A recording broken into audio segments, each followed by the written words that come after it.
हर आलमे दीन, हर मुफ्ती, हर scholar, हर teacher, हर उस्ताद आपको एक ही बात कहता हुआ नजर आ रहा है कि हमारे बच्चों की तरबियत नहीं हो रही, हमें अपने बच्चों की तरबियत के ऊपर फोकस करना चाहिए। बट द क्वेश्चन इज कैसे, हम कैसे तरबियत करें, हम उनको कैसे बातें समझाएं। हमारे पास तो टूल्स नहीं है, हमारे पास तो टेक्निक्स नहीं है, हमें तो पता ही नहीं कि हमने कैसे तरबियत करनी है। बिस्मिल्लाहिर्रहमानिर्रहीम, अस्सलाम वालेकुम। I am Umme Zoha, welcome to my this little world, home food and fitness. और आज मैं डिस्कस करने जा रही हूँ आपके साथ बहुत क्रूशल, बहुत अहम, बहुत तवज्जो वाला टॉपिक, और वो है हमारे बच्चों की अडल्ट एजुकेशन, हमारे बच्चों की तरबियत, बड़े होते हुए बच्चों की जिनसी लिहाज से, सेक्सुअल लिहाज से उनकी एजुकेशन कैसे की जाए, हम उनको कैसे वो टूल्स दें जिसके जरिए से वो खुद अपने आप को प्रोटेक्ट कर सकें। अब ये सारा मटेरियल जो है ना, ये पूरे इंटरनेट के ऊपर फैला हुआ है, बहुत सारे लोगों ने इसके ऊपर बात की है। तो मैंने सोचा कि जो कुछ मैंने देखा है और सीखा है और उसके ऊपर अमल किया है, वो मैं अपना एक्सपीरियंस आप लोगों के साथ शेयर करूँ। ये टोटली मेरा जाती एक्सपीरियंस है। तो एडल्ट एजुकेशन क्यों जरूरी है? क्योंकि एडल्ट एजुकेशन इसलिए जरूरी है, एक्सक्यूज मी, हमारे लोग ना इस टॉपिक को डिस्कस करते हुए थोड़ा हिचकिचाते हैं। You know what I mean, वो कहते हैं यार ऐसा सेंसिटिव टॉपिक है, हमने नहीं डिस्कस करना। माएँ सोचती हैं कि ये ऐसी शर्म वाली बातें हैं, हम कैसे बताएं अपने बच्चों को, बेटों को खासतौर पे कैसे बताएं। और हालांकि बेटों को तो बतानी चाहिए, हम बेटों को तो बताते कोई नहीं है। और बेटियों के ऊपर हमने सारा वो रखा है कि जी आवाज़ नीची रखनी है, धीमी चाल से चलना है, और पर्दा करना है, और नजरें नीची रखनी है। पर बेटों को भी तो बताना है। अगर आप हाँ, बेटों को हम कहते हैं कि चलो जी यार खैर जाने दो, खुद ही सीख जाएंगे, खुद ही पता चल जाएगा। अजी कहाँ से पता चलेगा? गूगल से या क्लास फेलोज से, यार दोस्तों से। और ये दोनों जो जराए हैं, ये ना तो काबिले भरोसा है और ना काबिले गिरफ्त। ये जो मर्जी बताएं आपके बच्चे को। तो हम लोगों ने उन बच्चों को, अपने बच्चों को, क्योंकि हमारे बच्चे हैं, किसी और के बच्चे नहीं है, हमारी रिस्पॉन्सिबिलिटी है, किसी और की नहीं है। स्कूल टीचर की नहीं है रिस्पॉन्सिबिलिटी, कारी साहब की रिस्पॉन्सिबिलिटी नहीं है, और दोस्तों की रिस्पॉन्सिबिलिटी नहीं है। हमारी रिस्पॉन्सिबिलिटी है, हमने उनको गाइड करना है। और हमने कैसे गाइड करना है, यही हम डिस्कस करने जा रहे हैं। लेकिन इसके लिए एक वीडियो काफी नहीं है, ये पूरी सीरीज है। So stay tuned. छोटे बच्चों की बड़ी तरबियत। पहला पॉइंट, मुनासिब और गैर मुनासिब का फर्क समझाएं। तो मुनासिब क्या होता है, अप्रोप्रिएट क्या होता है? मुनासिब वो काम है जो हमारे दीन में अलाउ है और हमारे मुआशरे में भी उसको बुरा नहीं समझा जाता। दो तरह की काम होते हैं ना, एक दीन में बुरा है लेकिन मुआशरे में सही समझा जाता है, जैसे नाच गाना है, दीन में तो बुरा समझा गया लेकिन मुआशरे ने एक्सेप्ट किया हुआ है।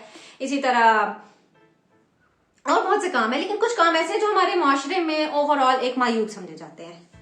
फॉर एग्जाम्पल, प्राइवेट पार्ट्स को टच करना। प्राइवेट पार्ट्स को टच करना इस्लाम में मना किया गया है, और हमारे मुआशरे में भी इसको बहुत बहुत मायूब समझा जाता है।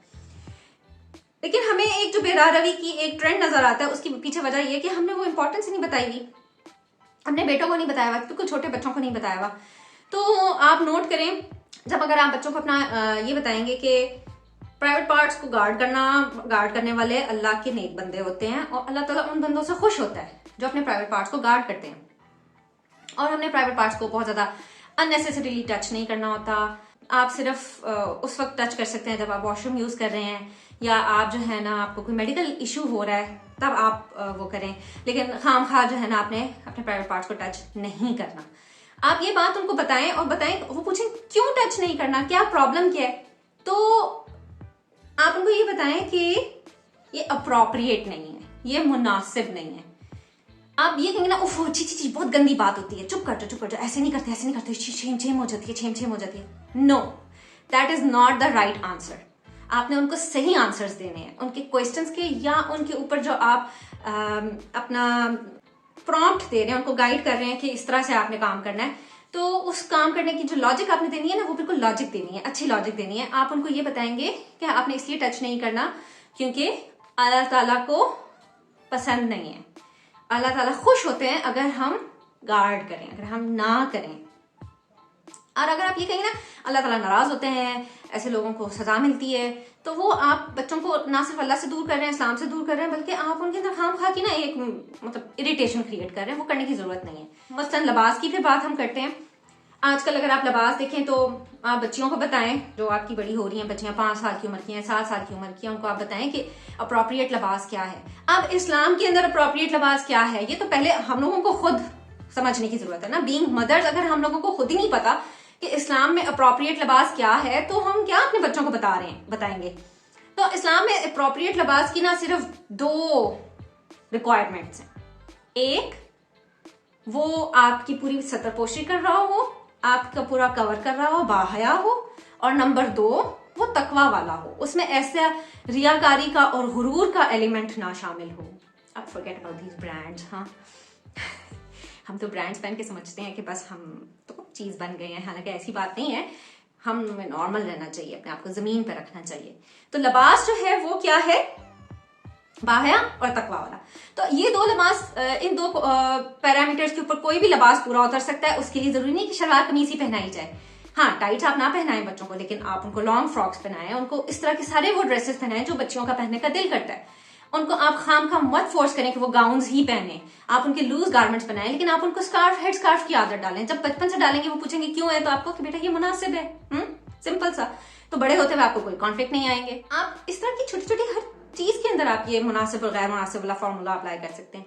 ये मुनासिब है और ये मुनासिब नहीं है। फिर बच्चे थोड़े से बड़े हो रहे हैं, आपके बच्चे वीडियो गेम्स खेलते हैं और बहुत शौक से खेलते हैं, कार्टून्स देखते हैं और बहुत शौक से देखते हैं। आजकल तो मेरा एक्सपीरियंस तो यही है कि हम माओ से ज्यादा तो यूट्यूब बच्चों की माँ बना हुआ है और यूट्यूब बच्चों की तरबियत कर रहा है। तो इनमें भी आप उनको बताएं, थोड़ा सा चेक रखने की जरूरत है। ये मैं नहीं कह रही कि आप जासूसी करें उनकी बैठकर, या उनके हाथों से फोन छीन लें, या गुस्से से डांटना शुरू करते हैं। लेकिन आप उनको बताएं कि बेटे ये देखो, ये इनअप्रोप्रिएट ड्रेस वाली गर्ल है इस गेम के अंदर, हम ये ना खेलें तो बेहतर है, उसकी बजाय आप इस तरह की गेम खेल लो, ये वाली ज्यादा बेहतर लग रही है। ये देखो, इसमें ऐसे इनअप्रोप्रिएट किस्म के डांसेस हो रहे हैं, दिखा रहे हैं, टाइम वेस्ट हो रहा है आपका। इससे तो अच्छा कोई कंस्ट्रक्टिव गेम खेल लो, कोई जिससे आप सीखो, लर्न करो।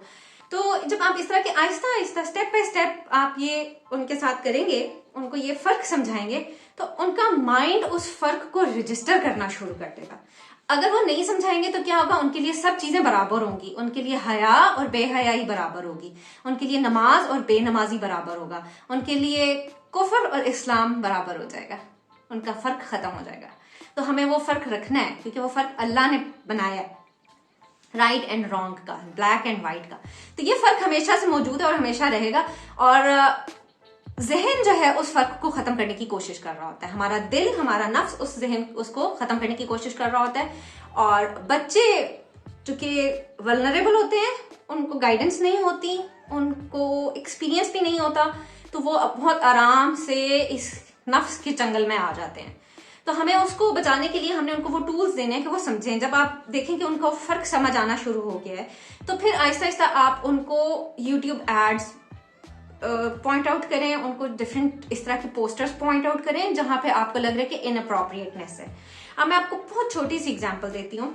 मैं एक डाइजेस्ट पढ़ती हूँ और उसमें अक्सर कोई ब्यूटी क्रीम्स के एड्स आते हैं और उसके अंदर एक लड़की खड़ी होती है बिल्कुल स्लीवलेस टॉप पहन के। मेरी बेटी ने एक दिन देख लिया तो कहती है, मम्मा ये कैसा कितना खराब ड्रेस पहना हुआ है, इनअप्रोप्रिएट ड्रेस पहना हुआ है, and she is just 6 years old। तो मैंने कहा हाँ है तो सही। अब मैंने ये नहीं किया कि मैंने उसको बंद करके छुपा दिया, मैट्रेस के नीचे रख दिया, तकिए के नीचे रख दिया, नहीं, मैंने उसको मतलब मैंने देखा उसने, मैंने कहा चलो हम ऐसा करते हैं, हम इसको ना अप्रोप्रिएट बना देते हैं। So I made the sleeves with the ballpoint. मैंने ना उसके यहाँ पे स्लीव्स ड्रॉ कर दी और मैं कहा चलो इसमें आप कलर फिल कर दो।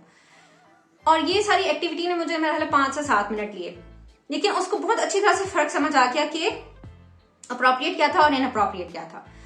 तो इसी तरह जब एड्स में आपके बच्चों के सामने, वो तो स्क्रीन्स देख रहे हैं, अब आप 24 घंटे तो उनके सर पे गार्ड बन के नहीं खड़े हो सकते, तो वो स्क्रीन्स देख रहे हैं और उनके सामने कोई चीज आ गई है, तो आप उनके सामने अगर कोई आया तो आप सिंपली जाएं, उस एड को ओपन करें, उसके नीचे वो जो 3 डॉट्स होते हैं उसके जाके उसको रिपोर्ट कर दें, रिपोर्ट दिस एड हो। गूगल आपसे रीजन पूछेगा कि क्यों, तो आप बता दें इनअप्रोप्रिएट। जब आप इनअप्रोप्रिएट के सर्कल के ऊपर टिक करेंगे तो आपके बच्चे का माइंड रजिस्टर करेगा कि this is what I should do, मुझे भी ऐसे ही करना है। तो इन फ्यूचर अगर उसके सामने कोई ऐसी इंतहाई फहश किस्म की कोई पिक्चर खुलेगी तो उसको पता होगा कि मैंने इसको बंद करना है, मैंने इसको देखते ही नहीं रहना। या उसके सामने किसी साइट का लिंक आएगा जो उसके किसी दोस्त ने उसके साथ शेयर किया होगा, तो उसको अंदर से एक आवाज आएगी कि ये मुनासिब नहीं है, मैंने इसको नहीं देखना। तो थोड़ा सा वो गुनाह की तरफ अगर जा भी रहा होगा ना, तो उसको ये जो आपने तरबियत की है पिछले 5-7 सालों में, उसको वो फर्क समझ आया होगा, तो वो नहीं बहकेगा। अच्छा, इसके अलावा अप्रोप्रिएट और इनअप्रोप्रिएट में मैनर्स बहुत काउंट करते हैं। बहुत से बच्चे और बड़े एक बहुत गलती करते हैं और उसमें उनका कसूर नहीं होता, उसमें अगेन बात तरबियत की होती है, उनको पता नहीं होता। वो है नॉक करके एंटर होना। बहुत से लोगों को मैंने नोट किया है ऑफिस में या कहीं भी, वो दरवाजे पर नॉक नहीं करते हैं, दे जस्ट अंदर घुस जाते हैं। तो आप ना बच्चों को ये एक बेसिक मैनर सिखाएं कि दरवाजा कोई भी आप देखें बंद करना है, बंद दरवाजा देखें तो आप हमेशा नॉक करके जाएं। और ये हुक्म हमें कुरान पाक में अल्लाह ने दिया है कि जब वो उनको आप बताओ कि दस्तक देकर दरवाजे में एंटर हो। जब बच्चे 10 साल के हो रहे हैं, बहन भाई हैं, तो आप उनको ये बताओ कि बेटा अप्रोप्रिएट ये है कि आप लोग सेम बेड पे ना सो, आप लोग अलग अलग होकर सो। अप्रोप्रिएट ये है कि बहुत ज्यादा हग्स ना करो। अब वो बड़े हो रहे हो आप लोग, और वो कहेंगे क्यों नहीं करें। देखो बेटा, हमारे अल्लाह ताला ने, हमारे प्रॉफिट मोहम्मद सल्लल्लाहु अलैहि वसल्लम ने इसको पसंद नहीं किया, ये अप्रोप्रिएट नहीं है। एक पर्सनल स्पेस होती है, हम लोगों ने उस पर्सनल स्पेस का ख्याल रखना होता है, ये नहीं कि चढ़ाई कर दो, जैसे कि अक्सर लोगों की आदत होती है बात करते हुए बिल्कुल आपके मुंह के ऊपर आ रहे होते हैं। तो हमें एक पर्सनल स्पेस बच्चों को सिखानी है कि यार एक आपकी इतनी स्पेस है जिसके आगे आपने किसी को क्रॉस नहीं करने देना, दोस्तों यारों में भी नहीं क्रॉस करने देना, ठीक है। ये आपने उनको सिखाना है कि ये अप्रोप्रिएट है और ये इनअप्रोप्रिएट है, मुनासिब है और ये गैर मुनासिब है। क्योंकि हमारा टॉपिक ही ये है कि हमने किस किस तरह से, किन किन एंगल से बच्चों को ये वाला कॉन्सेप्ट समझाना है। एक बड़ा कॉन्सेप्ट है, हमने छोटी छोटी बातों से उसको किस तरह से बच्चों के माइंड में डालना है। इसी तरह आप बच्चों को दूसरों के टच के बारे में बताएं कि अप्रोप्रिएट टच कौन सा है और इनअप्रोप्रिएट टच कौन सा है। अगर आप बच्चों को बताओ कि बेटा अगर आपको कोई पैट कर रहा है, अब गाल पे हल्का सा बच्चा को ऐसे करना, क्यूटी, कितना प्यारा बच्चा, सोना बच्चा, कोई इस तरह कर रहा है, तो एक हद तक एक्सेप्टेबल है, एक हद तक, छोटी सी हद तक। वैसे तो मैं इसके भी बहुत अगेंस्ट हूँ, क्योंकि हमारे यहाँ लोगों को पता नहीं अपने बच्चों के अलावा हर दूसरे के बच्चे के ऊपर प्यार आ रहा होता है। खासतौर पे शॉपिंग मॉल्स में जाएं, मार्केट्स में जाएं, कहीं भी चले जाएं, आप रिश्तेदारों में चले जाएं, वो ऐसा दूर परे का रिश्तेदार जिसने कभी देखा भी नहीं होगा, तो उसको बच्चों को बहुत प्यार आ रहा होता है। खासतौर पे जो गोल मटोल प्यारी प्यारी सी क्यूट क्यूट सी बच्चियां होती हैं, प्यारे प्यारे से फ्रिली से फ्रॉक्स पहने हुए होते हैं, उसके ऊपर तो एक्स्ट्रा प्यार आ रहा होता है। तो ये आप अपने बच्चों को बताएं कि अप्रोप्रिएट कोई अगर हल्का सा एक बार कर रहा है तो it's fine, you can tolerate that. लेकिन अगर वो उस एक्शन को बार बार रिपीट कर रहा है, कोई शख्स है वो बार बार इस तरह कर रहा है और कोई आपको बार बार जो है ना वो अपने पास बुलाने की कोशिश कर रहा है, तो वो क्या करे? वो उसको पहले तो मना करेंगे, बेटा सॉरी अंकल मुझे नहीं टच करें, नहीं अंकल मुझे नहीं करना, मुझे नहीं आना, मुझे ये नहीं खाना, मुझे वो आप उसको बताएं कि बेटा इस तरह से आपने रिस्पॉन्ड करना है और फिर आकर मामा पापा को बताना है, मामा पापा को रिपोर्ट करना है। लेकिन एक और प्रॉब्लम है। वो क्या प्रॉब्लम है कि बच्चे कैसे रिपोर्ट करें, क्योंकि बच्चों के पास ना तो इतना कॉन्फिडेंस होता है, ना वो इतने खुद एतमाद होते हैं, और ना उनके पास अल्फाज का इतना वसी जखीरा होता है, इतनी वोकैबुलरी होती है कि वो अपना प्रॉब्लम पेरेंट्स तक पहुंचा सकें।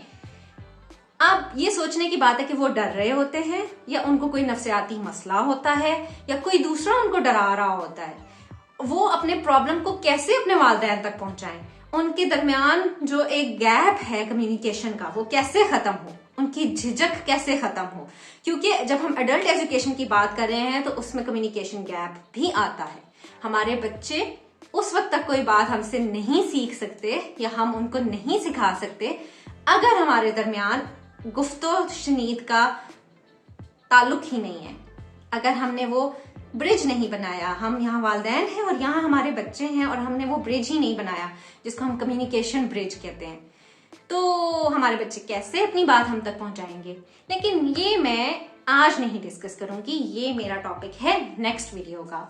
स्टे ट्यून्ड, आई होप मैं जल्द ही इसका नेक्स्ट पार्ट आपके साथ शेयर करूं। तब तक के लिए मुझे इजाजत दें। Stay fit, eat healthy. अल्लाह हाफिज।